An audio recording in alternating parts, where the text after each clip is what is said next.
Good evening, ladies and gentlemen, and welcome to Max-Zeal Gymnasium inside Laker Hall. I'm Blaze Hill. Alongside with me are Josh Newcomb and Jeremy Long. We'll be with you right up until tip tonight. And guys, boy, are we covering a good one tonight. It's the first round of the SUNYAC playoffs. The 4-seed Oswego State Lakers and the 5-seed Cortland Red Dragons. These teams have, shall we say, a lot of history coming into tonight. They're not far away, within 2 hours of each other. They played two competitive games this year. One a little more of a blowout that Cortland would have liked. But that second game on Saturday night, boy, was that something special to watch. An overtime thriller indeed. Yes, perfect example of that right there. It won 78-76, really took it home, played their heart out. We saw Ross come out strong, really put the team on his back out there. Going ahead, they swept the season series. And the first game, they won 60-41, holding Cortland to 41 points. I mean, that was something that Cortland hasn't done for 17 years, that least amount of points. So a huge game in this one. Third time's a charm, maybe for Cortland getting the win here. Yeah, and Blaze, we were talking about this a couple weeks ago when they were playing Brockport. This team was kind of up and down, didn't really know what would be happening with them as far as seeding or anything like that.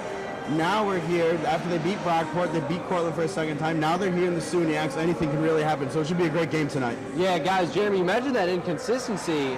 I guess I want to get your guys' thoughts on this. Do you think it's, a little too soon to write off the Lakers' inconsistency? They had a great win against Brockport and a solid win against Cortland, but is it possible that we could still see the Lakers come out here anytime in the postseason and lay an egg like they've been known to do at times during the season? It's a great point. You never know what they're gonna do. 2 weeks ago, we saw them get swept, including the initial loss to Potsdam, the worst team in the SUNYAC conference.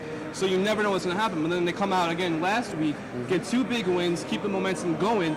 If they're able to keep on momentum going now into the playoffs, it's something that we're going to have to really kind of close out and check out. Yeah, and as they started out in the beginning of the year, they started out on that long winning streak of 14 games in a row, and and after that, they kind of sunk off a little bit, and you really didn't know how good this team was, and then Sortino goes down, and then you really don't know how well this team's going to be playing in conference. And, Jason Leon's done a great job with this team. Obviously, Daniel Ross has done a great job being a leader, scoring the ball. Powell playing great basketball as well, being able to rebound. They're shooting the ball well, being able to rebound and create turnovers, So for what the Lakers have faced this year, they've done a tremendous job. And Jeremy, that was certainly the turning point in the season, because that's really where the inconsistency started, was when Brian Sortino went down. He was a huge piece in the first half of the season for the Lakers. But guys, let's start to move in. Let's talk about tonight's matchup. As we said, it's a first-round playoff matchup between the 4th-seeded Oswego State Lakers and the 5th-seeded Cortland Red Dragons. It's tough to beat a team 3 times in a year, guys. You don't see it happen too often. As we mentioned, the Lakers won the first 2 matchups. Cortland's coming in. They got a lot to play for and probably a lot of vengeance in their hearts. How are they going to be able to pull this one off? Exactly, Blaze. They won the first game of the year, blowout here in Oswego. Yeah. Second game, though, they played just last week against this really good team in Cortland. And you got to think someone's got to give for Cortland. They lost the first 2 games. Maybe coming now, they want some revenge, a little term of revenge, and get back in Oswego here in the playoffs. Yeah, in that first matchup too, we were talking about how big of a scorer Kevin McMahon was, and in that first half of that game, he was virtually, he really wasn't even out on the court pretty much, but came up in the second half, and really that's why Oswego ended up winning as big as they did. The second matchup last week, McMahon goes out for a career-high 39 points, and, you're in overtime. Oswego pulls out a great victory. Looking at the stats, bench points, we can talk about, how the bench has really been big for Oswego all year long. And, like you said, it's really tough beating a team 3 times in a single season, really, because you get to know your opponents, their strategies, you get to know their plays, you really get to figure out those matchups. So tonight's going to be a very interesting game for both sides. And Jeremy, you kind of segued into my next question. You guys both, I think, mentioned the name Kevin McMahon, and boy, what a night did he have on Saturday. 39 points for him, of course, in a losing effort, but still pretty impressive to have half your team's points regardless of the outcome. I'm sure he was a little probably bitter after the game, as most players would say that the win is more important than the 39 points. However, Kevin McMahon, still a very impressive player, one of the top scorers in the SUNYAC at 18 points, 6 points a game. And he does pretty well down low, too, guys. Almost averaging a double-double, 9.7 rebounds a game. The Lakers, I'm going to say, maybe you guys are thinking differently. I'm going to say the Lakers don't really have anybody who can answer that in terms of rebounding and scoring. Exactly. Kevin McMahon has carried this team on his back this whole entire year, kind of like Ross has done with Oswego. But exactly. McMahon has been awesome down low. He has been, you look at the stat, 39 points last game, I mean, you don't really see that much in D3 basketball from one single player. He was extremely just spectacular in that game. Oswego doesn't have the answer down low to really kind of go up against him. They have Cannavario, who's been playing kind of banged up lately, hasn't been really putting the minutes as of late. So the answer has to come from no one else but Rashawn Powell. Rashawn Powell is the Lakers. He's also been inconsistent at times this year. Yep, just as him. So, I mean, looking down low, that's a big matchup going into this game. Rashawn Powell has been leading the rebounds for the Lakers, and he's probably their only player to stop this big man down low. Yeah, and as you said, I mean, that's really going to be where McMahon's going to be the strongest and most difficult challenge for the Lakers is down in the paint. And last matchup is Portland won the points in the paint battle 34-28. So, you know, that's obviously going to be a big factor for the Red Dragons tonight. A team that's really spotty when they shouldn't. I mean, they make about 8 threes per game, 35%, but, you know, they can be a hit and miss at times. So Rashawn Powell's going to have to play huge tonight, both on the offensive end, but more importantly on the defensive end. But certainly as good as McMahon is, we'd be absolutely remiss if we didn't mention arguably the best player in this game. You know, you could argue McMahon or the other player, Daniel Ross. Either one of them definitely the most athletic, most high-powered in terms of scoring players in this game. Dan Ross and Kevin McMahon, that's going to be something special tonight because just like the Lakers might not necessarily have an answer for McMahon, you know, does Portland have an answer for Dan Ross? Guys, we're talking about two players who, in the blink of an eye, you turn your head for a couple minutes, you go get a hot dog at the concession stands, you come back, they've scored 15 points. Yep, Ross has been, he's almost a matchup nightmare down low. He has such a quick, nimble feet. I don't know if you got a shot of it earlier, but his shoes, his socks, they just go along with his feet, his footwork down low. He kind of is a dancer down there, and he's shown that so far this year for the Lakers, really carrying this team, really propelling them, averaging close to 20 points per game.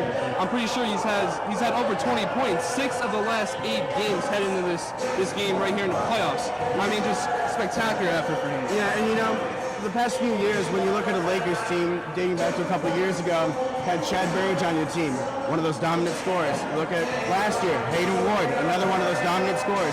This year, it's Daniel Ross, and you know, that's one of the reasons why Oswego's so successful, because he has the ability to create plays on his own, but he also has the ability to get others involved, such as Kyle Cobley and you know, Rashawn Powell and those guys. So, you know, Ross is the ultimate floor leader. He's the floor general. He's the quarterback of this Oswego State Laker team. It'll be interesting to see who else steps up, though, for the Lakers if they want to win tonight. Now, for the Red Dragons and the Lakers, still kind of talking about McMahon and Ross here. Is it possible for either of those teams to win this game tonight without their best player showing up and having a huge 20, 25-point game? I would say it would be pretty impossible. If one of those players had come out, had a poor shooting night, did not play well, did not play their game, it would be extremely hard. Both players are seniors. Both players have been playing each of their last game like it's been their last game, because they know if they go out, they lose, it's their last of their collegiate career. So they're going to come out strong. They're going to come out hard tonight. And if one of them is poor, plays poorly, it's going to really result on their team. Yeah, and I was actually going to say, you know, and as we stated already, you know, they're obviously big, high-powered scoring machines. So you know the offense is going to be there, but I guarantee you their coaches are telling them, you know what, we're going to have to win this game on the defensive end. You know, players are going to get their points, but, you know, the more you can stop them on the defensive end for yourself, you know, that's the better chance you're going to have to win this game. So I really think they're going to be stressing defense in this one, but you know Ross and McMahon are going to be getting their points. Defense certainly going to be stressed tonight, gentlemen. The old saying as it goes is that defense wins championships. That's, you know, certainly basketball is no exception to that rule. And how crucial defense is going to be tonight. What kind of sets do we think we can come out and see from these squads tonight when just last Tuesday we saw Brockport come out. They have enough personnel where they ran a full court press most of the game against these Lakers. What kind of things do you think we're going to see tonight? I think we're going to see really hard defense, really tough defense, obviously, coming into the magnitude of this game, this playoff game. I also going to look at turnover ratio. If one team has more turnovers than the other, then clearly it's going to be a losing battle for them. Both teams surprisingly averaging 11.5 turnovers per game, but we're talking about this pregame, they've only had 8 turnovers each last game, and in that first matchup, Oswego only had 7 turnovers. So Oswego has limited the turnovers against this Portland team, and if they can continue to do that, if they won the first 2 games, then this game hopefully looks pretty good for them as well. Yeah, you know, with it being a playoff game, as you mentioned already, the energy and the momentum's already going to be right there. There's no need for that little extra firepower. It's already going to be there, but can they make it last the entire 40 minutes? So that's really going to be the key, because you can play good, solid defense for the first 10 minutes of the game, but if you can't play defense for that last 30 minutes, you kiss your chances goodbye. So if you can play good defense the entire way, you got a good chance to win. And Jeremy, you said how important it is to play a full 40 minutes in this game. What kind of strategies do these teams have to put in place to make sure that they're playing a full 40 minutes? As we know, that is certainly the key to winning any sporting event. Yeah, and the biggest thing is going to be foul trouble. These teams really don't get to the foul line that much. But Oswego, all year long, they've had great bench play, but they're not very deep in their bench. So that's really going to be key. If you get a guy like Powell, for example, who's playing on McMahon tonight, he starts getting into foul trouble, we're going to have play on McMahon. That's really going to be key for the Lakers tonight. So it's going to be the same exact thing for Portland. If McMahon starts getting into foul trouble, we're going to look to Portland as a scorer. So fouls are going to be very, very interesting tonight. And touching on what Jeremy was saying, that, both teams are averaging over 70 points a game, so both teams are known for their prolific offenses. Coming into this game, they have a couple of key players, as we've been talking about all pregame, that can really take over a game. The defense is going to have to be to take over those offensive players, take them out of the game. If Portland can take out Ross, vice versa for Oswego, then they have a better chance to win. So a lot of the attention is going to have to go on those two star players. We're talking double teams, triple teams, anything you can throw at these players, try to stop them and get on to the win. And of course, both teams will be trying to combat the defensive efforts of the other sides. We talked about how important turnovers were in the game on Saturday. Both teams only having 8 on Saturday, and Josh, it was you who mentioned both teams on the season averaging just over about 11 and a half turnovers per game.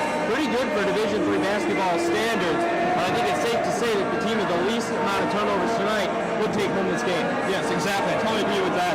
Like you said, 11 and a half turnovers per game.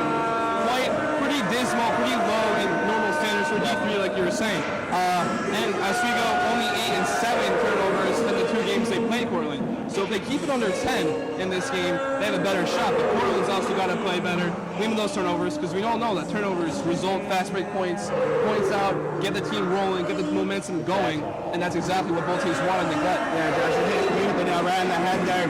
The two things you're going to be obviously looking for, obviously the turnovers. Whoever can have less turnovers is going to have a really good chance to win this game. But the points in transition, the fast break points and the points off of turnovers, that's going to be huge tonight. Because obviously, if you can get points off of those turnovers and get them before they can set up in their defense, you got a much better chance to score the basketball. So points in transition are going to be huge for both of these teams. Boys, we've done a great job so far, but we're going to take it to a quick break. When we come back, we're still going to have to talk about. We'll get predictions. We'll get some keys to the game. Talk about getting inside the coaches' heads. And you know what? The Lakers have a big problem all season. We're going to see if these guys have an answer for that. You're watching WTOP 10's basketball coverage of SUNYAC playoff basketball. We'll be right back.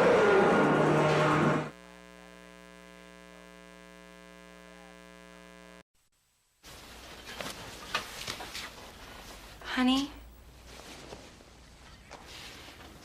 the credit fairy doesn't exist.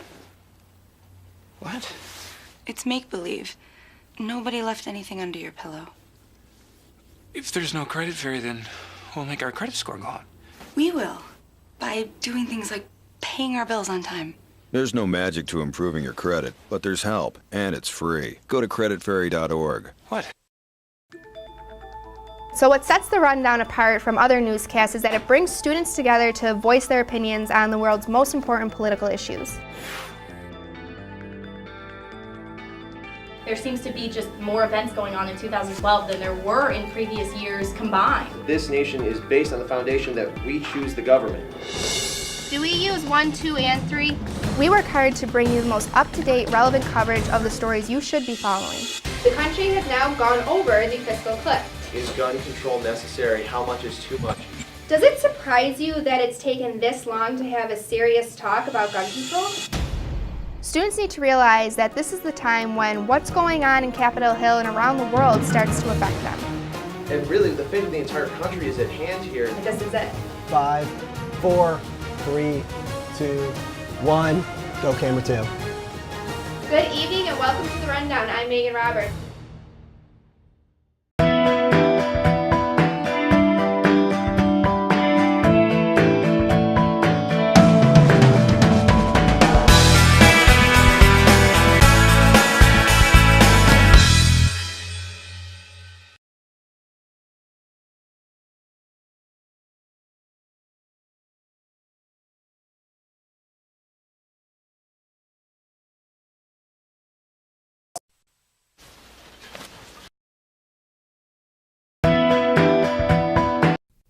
I took a trip to Elkhart, Indiana today. Elkhart's a place that has lost jobs faster than anywhere else in America. The people who've lost them have no idea what to do or who to turn to. In fact, local TV stations have started running public service announcements that tell people where to find food banks, even as the food banks don't have enough to meet the demand.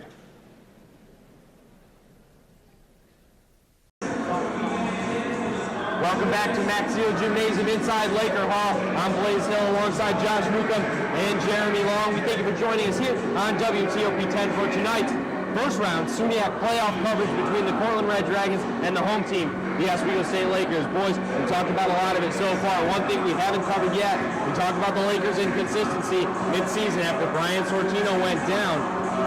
And the big reason for that consistency is, like we said, we know Dan Ross is scoring 18.6 a game. We can expect him in a big game to score 20. Maybe we might even see 25 or 30 out of him tonight. This is, of course, Kevin McMahon on the other side for the Portland Red Dragons here as well. But on the Oswego side, when we see them have trouble, it's because they have players who aren't stepping up. We've seen Elijah McLaurin at times, Kyle Cobley, Matt Crockett, Rashawn Powell. When they step up, when they get that role player, that bench player production, the Lakers have been playing very well this season, but there are games where they don't show up, and that's when the Lakers lose. Yep, it's been kind of a tale of two tales for both teams. It's kind of been a one-man band, per se, for both the teams. We've been kind of hitting on that throughout the whole pregame. And again, the inconsistency of the Lakers season, the wins and losses have kind of corresponded with the players not stepping up, players coming out for some games and not coming out for others. Kyle Cobley, for instance, got out to an extremely hot start this year, had 21 points in one game earlier on, but so far, the last 10 games, he hasn't hit double digits. And he's a shooting hand that the Oswego Lakers need on the offensive end. You look at other players as well, they're just not stepping up, the time's not right for them, and like you're saying, if Ross has, a weak point during the game, if he's kind of cold, Oswego needs other players to step up from there as well. Like you said, this team is really a Jekyll and Hyde kind of team. Sometimes they'll show up, and sometimes they won't. And the real factor, because of that, is the scoring. Like we said, Ross is usually pretty good for about 20 points, 18, 20 points a game. But other than that, no one else really can step up. I mean, if they do, the Lakers usually win. If not, more often than not, they lose. So, from here on out, they really need someone like a Powell or a Cobley or a Crockett to step up, say, hey, I need to get us in the doubles. I'll have to score double digits myself, or, I'll have to play really good defense tonight. So that's going to be key for the Lakers to make sure not only Ross steps up, either two or even three players can step up as well. And of course, from a point production standpoint, the play of Matt Crockett and Keith Tyson are two of the biggest reasons the Lakers were able to pull off that colossal upset against formerly nationally ranked Blackmore Golden Eagles last Tuesday here in Max Seal. So guys, I think it's safe to say that, with Oswego having won the first two matchups, one could argue that they're the better team, but because Cortland has to come out here and play with a little bit of a vengeance, even though the Lakers are the home team, there are factors for both sides as to who has the advantage tonight. So I want you guys to break down who's got the advantage and why. Well, you'd like to think that Oswego has the advantage, being home advantage, being on their home court here in Max Seal. But then again, we were talking before the game, how hard is it to beat a team 3 times in 1 year and not lose a single one of those games? So looking at this game, Portland really is going to play with a lot of intensity, obviously. They're going to come out very strong. They don't want to lose a third time here against the Lakers. It's kind of tough to tell who has the upper advantage, but right now I kind of want to lean more to Oswego because they won the first 2 matchups and they're sitting at home here and they're going to come out with a lot of intensity because it is the playoffs. Yeah, and I'm going to kind of swing the opposite way and say that Portland really has the edge in this one. Both these teams are in the same situation. Obviously, if they lose, they're done. Oswego obviously won the first matchup pretty significantly. The last matchup, Portland took him to overtime. Kevin McMahon goes off for 39 points, so he knows he can score those type of numbers against the Lakers. And now you get that little time off, and you're seeing the same exact team. I think Portland really has some confidence. And you can make the argument that Oswego does as well because they beat him earlier on the year. But Portland really, pretty much the same position, but they know they can score the basketball now. It's going to be a really interesting game, but as of right now, I'd give the edge to Portland. And of course, both of you make a great point. Portland, of course, coming in here with the desire of now wanting to drop 3 to their crosstown rival, the Oswego State Lakers. And of course, the Lakers, historically a fantastic team at home. All right, guys, we're going to move right into it as we only got a couple minutes left in the pregame. before we get headed to tip-off in just under 10 minutes, let's get your players to watch for tonight. Who's going to bring this game home and why? Well, we've been talking all night about Daniel Ross, but I'm going to be looking for a secondary player to step up. I'm going to be looking at on the arms of Kyle Colvey. Kyle Colvey, like I said before, hasn't hit double digits in quite a while. This is his time to shine right now. They need him right here. For Portland, I'm going to go opposite. We've been talking about, obviously, a great player from their young stud. But, I mean, look at the recent games. Blair Estefar has really come out strong. Has scored over 20 points out of 3 of the last 4 games, including a lot of three-pointers. This kid can shoot the lights out if he is on. Yeah. So Portland looking for him to step up behind, obviously. Yeah, for me, I'm going to be looking at Rashawn Powell, averaging 12 and 9 for the Lakers team, but mainly because he's going to be playing defense on Kevin McMahon. That's going to probably be more important than the offensive production that he puts on. And then for the Portland Red Dragons, I'm going to be looking at Gary Spengian. You know, he's averaging 8 points as well, but he's really going to have to step up for the Red Dragons if they're going to have a chance tonight.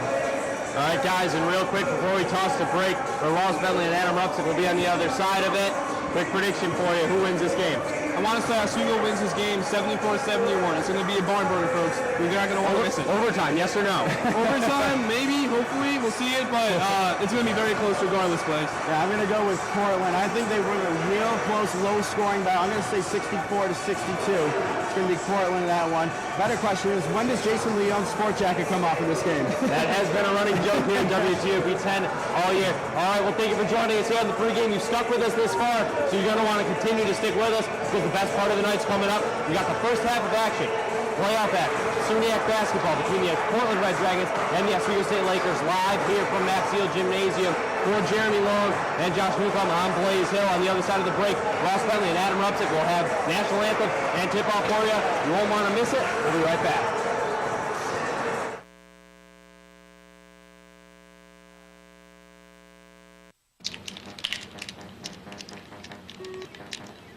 You ever think about buying a bigger place? Just waiting for a visit from the credit fairy. There is no credit fairy. How else will I get a better credit score? Look, you keep your credit card balances low and only open a new card if you really need it. No fairy? There's no magic to improving your credit, but there's help, and it's free. Go to creditfairy.org.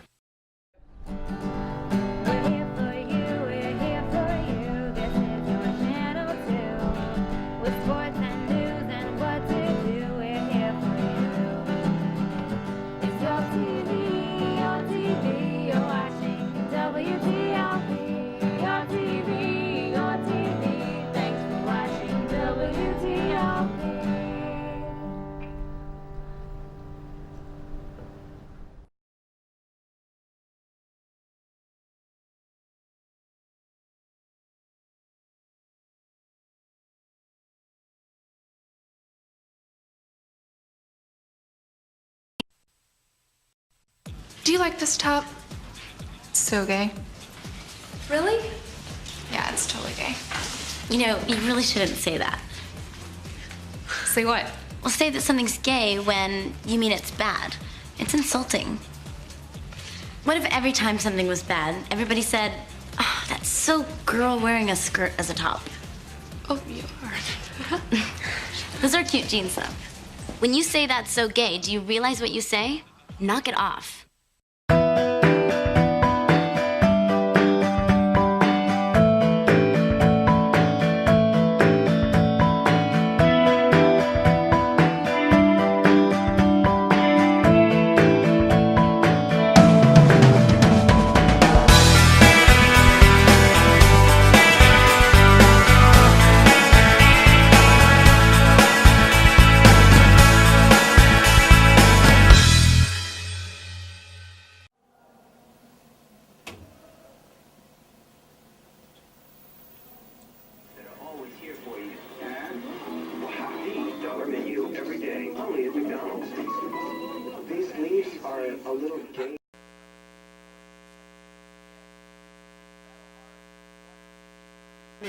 I'm Ross Bentley alongside Adam Rupsick, a SUNYAC quarterfinal matchup between the 4th-seeded Oswego State Lakers and the 5th-seeded Cortland Red Dragons. Adam, we're back here at Maxfield Gymnasium. Weren't sure it was going to happen, but our final game, home game of the season, SUNYAC tournament, everything on the line here in this one. Definitely so, and a pleasure to be back for our last game here in the Maxfield Gymnasium, and a good one we'll have on tap as Cortland comes in and taking on Oswego for this 3rd time in 2 weeks. Oswego 2-0 against the Red Dragons this year with a big overtime win on the road in Cortland Saturday. Now SUNYAC playoffs in Maxfield. Doesn't get much better than this. And Oswego won that game Saturday to clinch this game at home. These two teams, like Adam said, meeting for the 3rd time in just over 2 weeks. Oswego won both of the previous matchups, but this one is the one that really counts. Yeah, definitely. And coming in, two basically evenly matched teams in all statistical categories are pretty close to each other. Oswego just had the 2 wins early on in the season, but it's a rivalry that's been established between this Cortland and Oswego team as the years have gone on, with the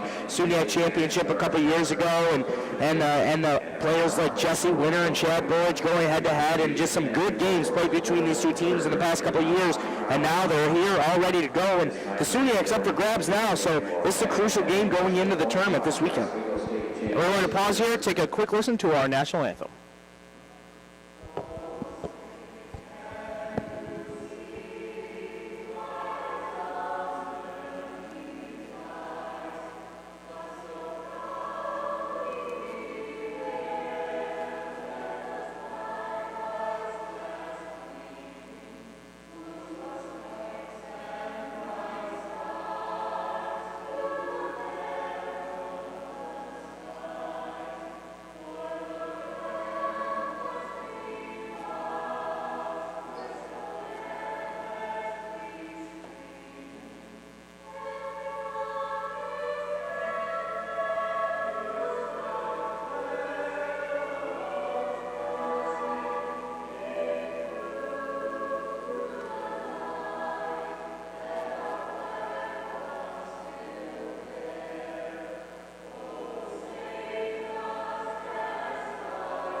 And welcome back here at Maxfield Gymnasium. Once again, you are watching Oswego versus Cortland here on WTOP.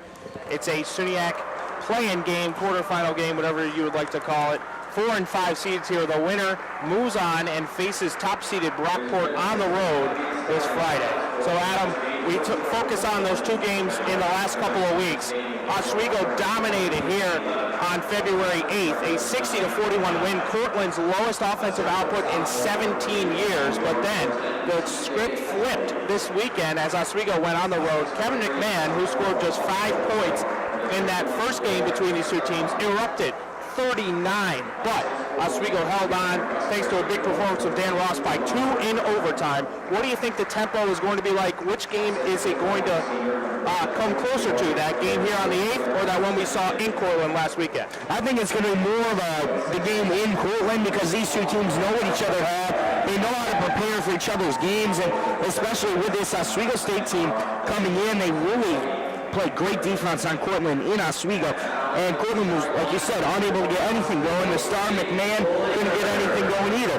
And coming in, averaging 18.6 points a game, that obviously bumped up, was lowered here in Oswego and bumped up from his 39-point performance on Saturday. But I think it's going to be a quick-paced game. I mean, this Oswego State team came in and scored 90 points on Brockport, the 14th ranked team in the country here a week ago today. So both teams can score, and I think the tempo is going to be set there. They're in the end of the season form. They're shooting well, and I think we're going to be in for a high-scoring but close game. 2 of the top players in the SUNYAC Conference going at it today. We talked about Kevin McMahon and his big performance. Also Daniel Ross, both seniors for one of them. Their final collegiate game here tonight. How important is it for both these guys to continue their careers and get one more victory here? Well, I'll tell you what, coming in with being the lone seniors and coming and really being the leaders of your team throughout the year, you're playing for everything right now. You don't want it to end and probably not going to play professional unless it's overseas or something like that. So really this your last hurrah. This your last chance to show what you got and be a part of a team and be the leader. And I think they've shown that throughout the year, and I think they're going to come in and do their job tonight. Oswego going without big man Mark Candelario tonight, but Alex Rawa, the sophomore co-captain who has been out the last several games, he is dressed, so we may see him in action today. Brian Sortino, of course, the star freshman point guard, is still out, will be out for the rest of the season with that broken elbow. Oswego going with their starting lineup of Ross, McLaurin, Coveley, the freshman Keith Tyson, and the junior Rashawn Powell. Portland will bring out TJ Heffley, Lamar Herron, Garen Spendejan, Blair Estarfa, and the big man in the middle, Kevin McMahon. How will Oswego limit McMahon without their 6'9" Candelario in the lineup as we are underway here from Max Zeal? It'll be an interesting matchup down there with Powell and McMahon. Powell's a little undersized, but his athleticism usually makes up for it, so look for that matchup early on. Cortland going to McMahon early. He swings it into the corner. Estarfa the ball fake, drives in, kick out, swing pass, jumper on the way from Herron, and it's good. Lamar Herron, second leading scorer for this Cortland team, gets the Red Dragons started early on. And remember, back here in Max Zeal a few weeks ago, Herron was one of the sole reasons that kept this Cortland team kind of in the mix. Oswego pulled out at the end, but Herron hit some big shots to keep the Red Dragons in it. Herron averaging 15 a contest, shooting 40% from the field. Certainly a solid offensive weapon.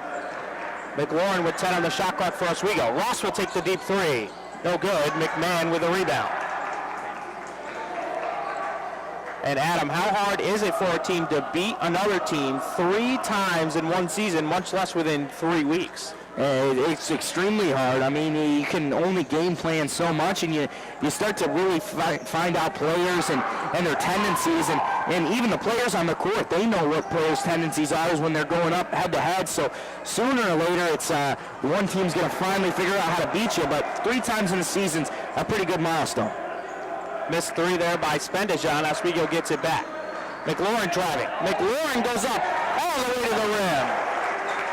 That's good awareness. That's what the point guards for Oswego State have had this year. They're really taking it to the rack hard, and when they see that opening, they don't hesitate to go up for the layup, and McLaurin does it there. Sortino did a good job of it early on in the year before he got hurt, so look for the point guards to keep attacking the rim when it's open.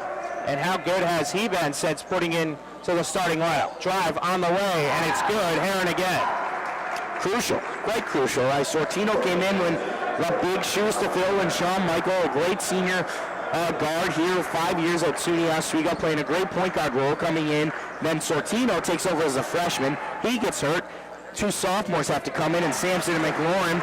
Oswego knocks in another 2 there, and they've definitely done their part in being the floor general. Tyson gets 2, knotted up at 4 with 17:30 to play here in the first half. SUNYAC tournament here in Max Zeal. Oswego up and down all season, but finished the year on a 2-game winning streak to clinch this home game. 3 ball on the way, and it's good. Big 3 from Blair Estarfa. The transfer from Madao College is on the board for 3. Cortland back on top early. You can see Cortland really kind of not wanting to get back into that motion they had against Oswego at Max Zeal a couple weeks ago. So already off the board, got 7 points here early on in this game. Coveley finds Tyson on the second chance. Tyson in and out, knocked out of bounds. It'll stay with the Lakers.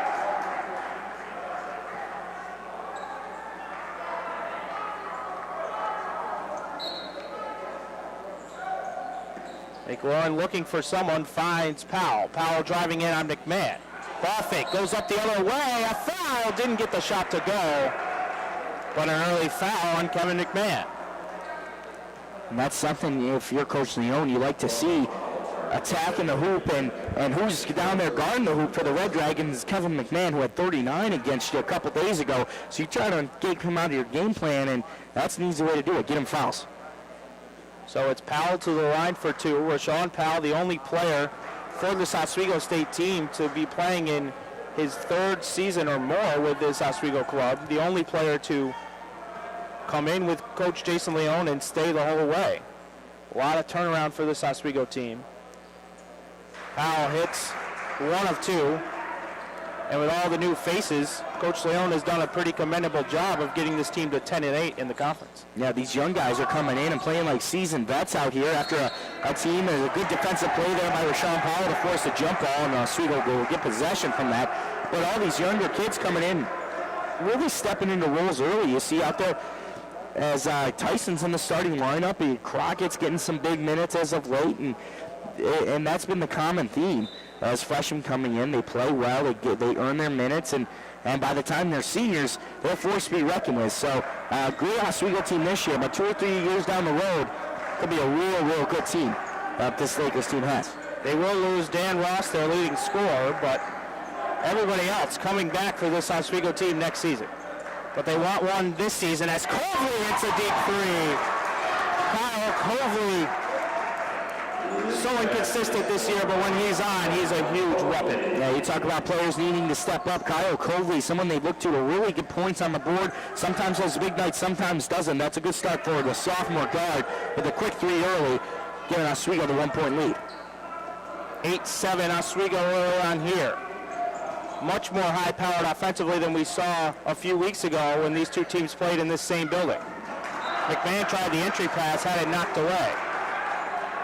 Coach Leone's got to be happy with his team's hustle early on. Powell with that jump ball, and now a couple of players converge for Oswego and force that ball out of bounds instead of an easy layup.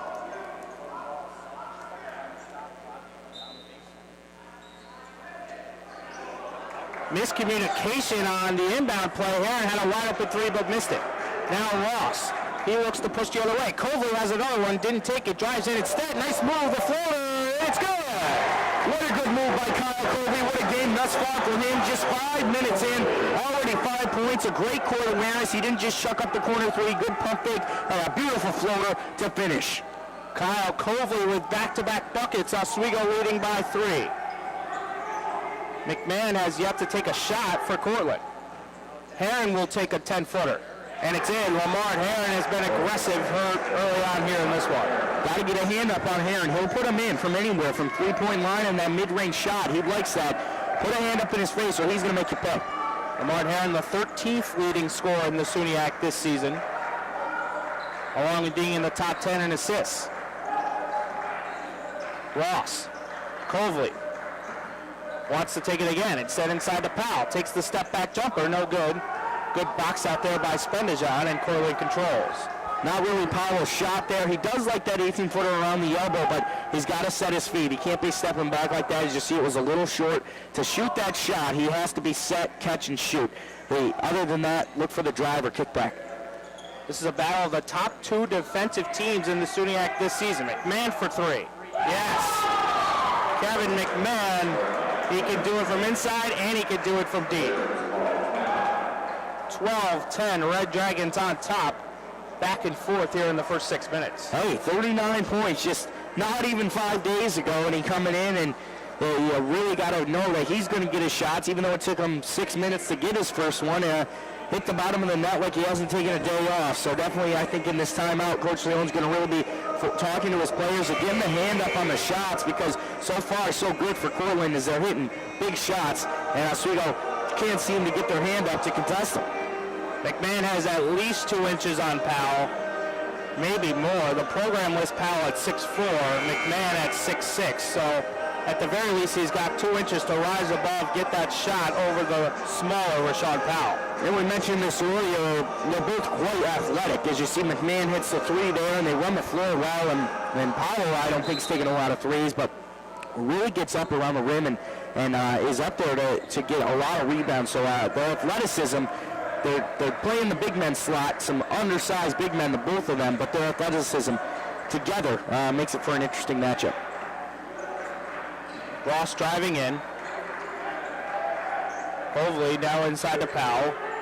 They'll work on McMahon. McMahon already has that 1 foul, can't get another one, but Powell missed the jump hook. Powell's got to see the perimeter there. 2 or 3 guys were wide open on the opposite side. He kind of just put his head down and drove to the hoop. He's got to give that kick for a wide open 3. McMahon wasn't expecting it, but is able to control. Nice cut there by McMahon. Powell didn't see it.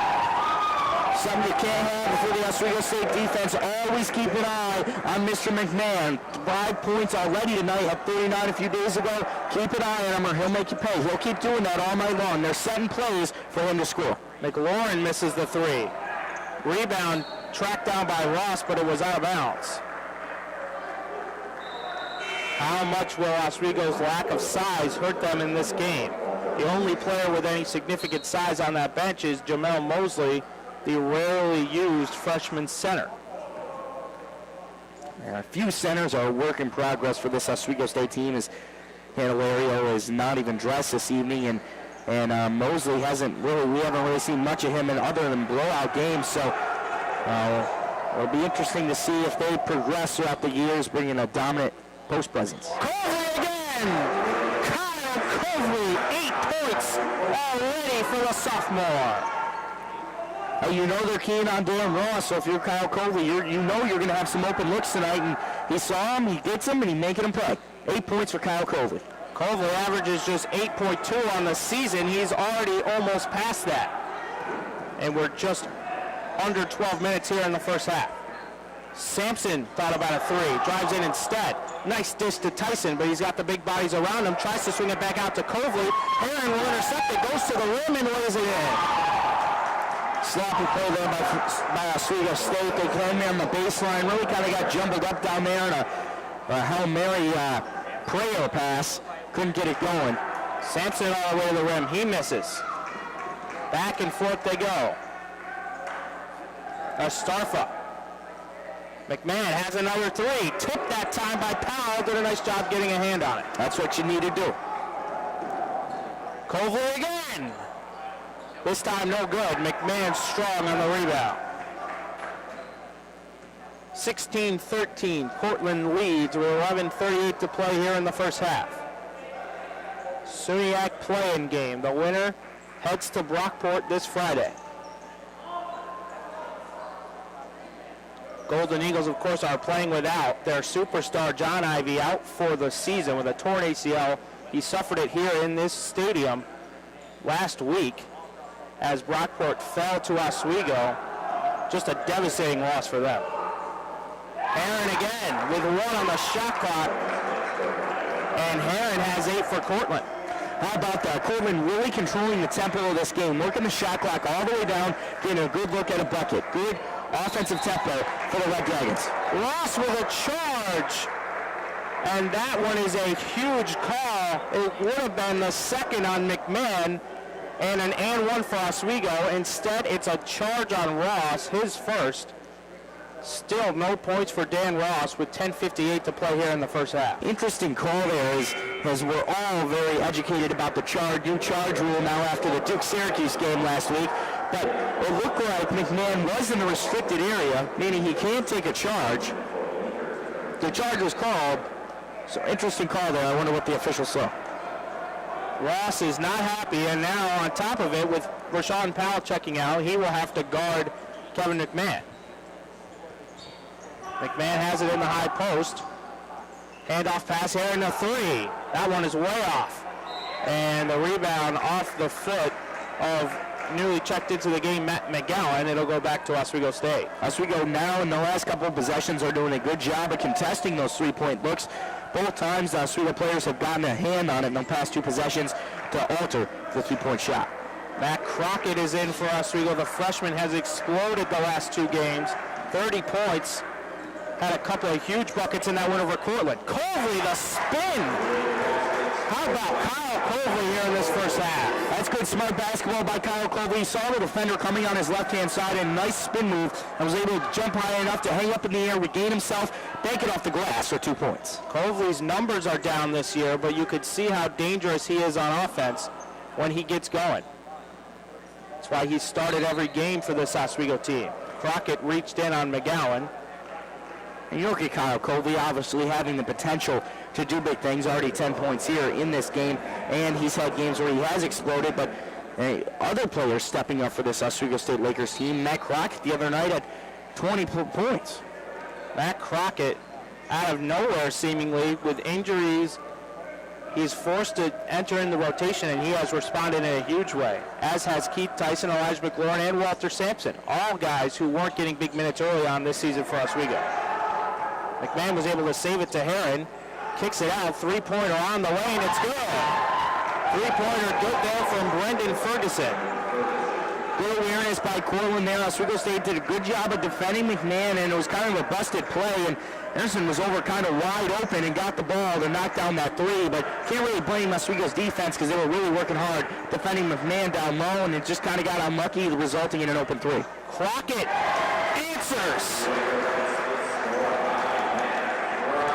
Just as we were talking about it, Matt Crockett coming in, knocks one down, and those are the shots you're going to need, especially in the SUNYAC playoffs. Not a lot of room for misses, so every shot's going to be extremely crucial, and the freshman coming in, again, playing like a seasoned vet, big three for Matt Crockett. He shoots just 28% from three, but he's got a smooth stroke, and when he catches on, he can knock him down in a hurry. Herron guarded by Ross now with 10 on the shot clock. Spins, puts it up with the right hand. Beautiful play. Oh, he's dangerous. Herron already with 12 of the 23 points. Herron can really make it rain, and a beautiful move off the glass. Look out for Herron the rest of this game. We expected it to be Ross against McMahon. Instead, it's Herron against Coveley here in the first half. Ross to tie, in and out. Oswego State, that's probably the last thing they want to get into is a shooting contest. They've struggled from three thus far this year, and I don't think they want it to come down to throwing up threes. Tyson was fouled off the rebound. Foul will go on McGowan. Neither team in serious foul trouble here early. Only 3 fouls on Cortland, 2 on Oswego State. 23-20 is the lead for Cortland with 8:10 to go here in the first half. 12 points for Lamar Herron, 10 for Kyle Coveley on the other side for Oswego. It's Crockett, Sampson, Ross, McLaurin, and Tyson, the 5 for OSU.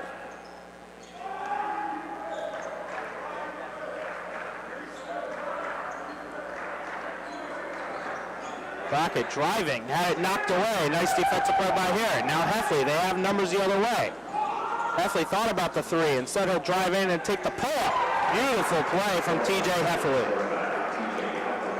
Oswego State's got to get back. Cortland's really working on getting early looks, and if not, they'll take you through the shot clock. But right there, a good open look, a way to finish. Oswego State's got to get back. Lead now 5, largest of the game for Cortland. Ross the crossover. Forces it up, no good. And it goes the other way. Daniel Ross really struggling to get going here in this first half. Yeah, he's not forcing it yet. He's getting looks. He's attacking when he can. But Cortland doing a really good job of containing Mr. Ross early on in this game. They know he's going to be attacking the hoop hard, and they're playing good outside defense, getting down, getting ready for his intense penetration of the hoop. Ross averaging 24.5 points against Cortland this season. He was explosive in both of those games. McMahon. A good stroke for a big guy. For a 6'6" guy, he's got a good stroke. Cortland now up 7, 27-20. It's Powell. Powell looks like he's going to check in to get back there and guard McMahon.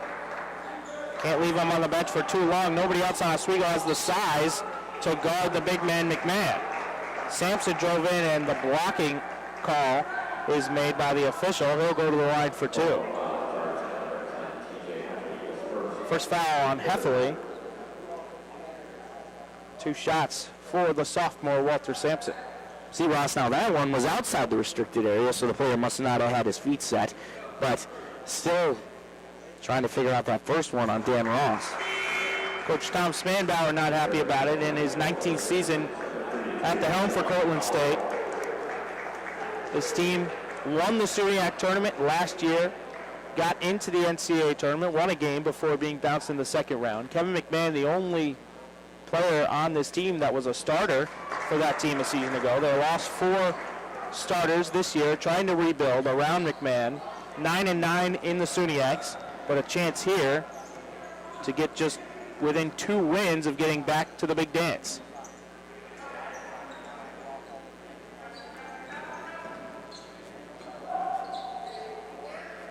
In fact, this is a battle here of the last two SUNYAC champions as McMahon drove in and missed. Rebound Powell.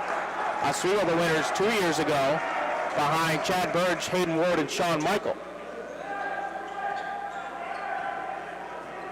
Which one of them will keep their dreams alive here tonight? 5-point lead for Cortland. Ross has the speed advantage on McMahon, drives around him and gets bumped by McGowan. You got to know that's coming if you're Cortland. Dan Ross, when he loves it on the wing and he takes a look and looks around, if there's not anybody wide open, he makes his sick rocker step and he gets to the hoop quick. And if you're not there to defend him, it's either going to be a foul or 2 points.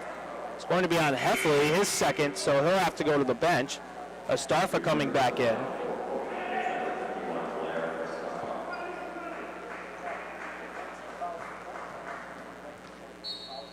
(27-22), Cortland on top. 6:03 to play here in the first half. Ross has the post position on Herring. Double team, throws it up anyway. No good, thought he got fouled, no call. I just said he wasn't forcing it. That was a forced shot by Dan Ross. Almost 3 guys on him, and he was off balance and threw it up to short it. Ross this time, and the foul! Dan Ross, his first 2 points of the game.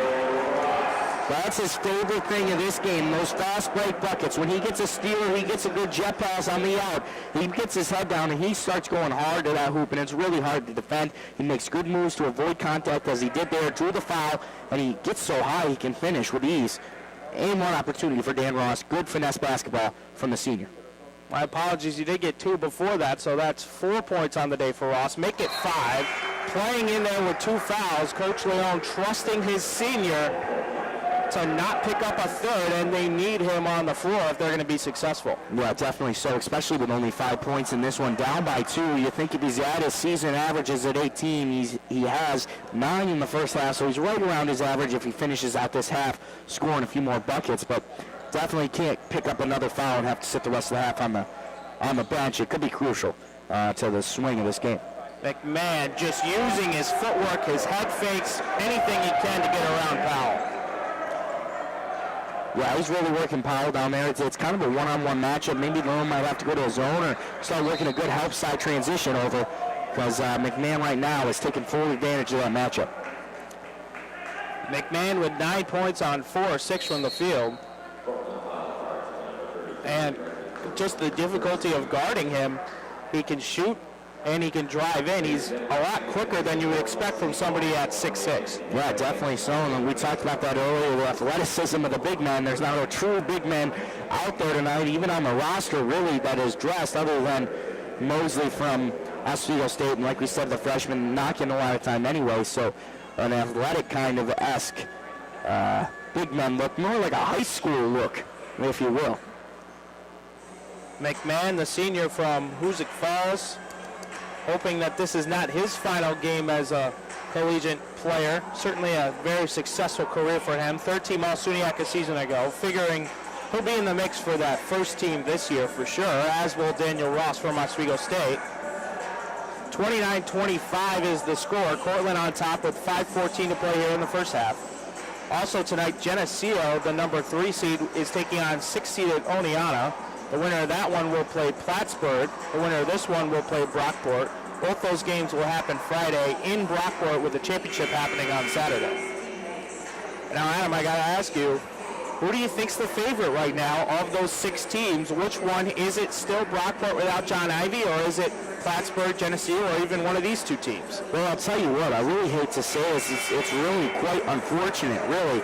Brockport, a dominant 14th ranked team in the country, loses John Ivey, and they're a totally different team. At least what we saw here in the Oswego State game, Oswego was really able to score on every possession. They weren't playing a defense at all, and when Ivey was in there, that was a really only offense they were getting in. So I don't think Brockport holds as high of a rank as they did with John Ivey. He was a crucial asset to that team, and other than that, Geneseo's been beat, Oswego beat Plattsburgh before, and every team's beaten each other throughout the whole thing. The Blasphemous team has beat a middle-of-the-road team, so really it's tough to pick a favorite out, but I will say I don't think Brockport is the sole favorite anymore. I think it's a big mix, and that makes this game even more exciting, because now both these teams have a legitimate chance moving on into the SUNYACs to even maybe sneak in a chance at a title.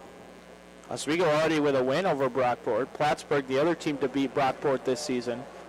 Plattsburgh seems to be peaking at the right time. They almost snuck into the top 25 in the country this week in the others receiving votes category. Brockport still in there at number 16. Brockport still with, of course, plenty of weapons offensively. Very athletic team. In the mix for an at-large if they don't win the SUNYACs, but they would like to take care of business even without their star John Ivey. Powell hits a pair of free throws. Oswego back within 2 here as we close in on the 5-minute mark of the first half. Herron. McLaurin doing his best to stay in front. Spendijan now. 15 on the shot clock as they look for McMahon inside. Now Herron, he'll make a move to the basket. Gets around, dumps it off to McMahon, and a foul on Powell. Coach Leon is enraged.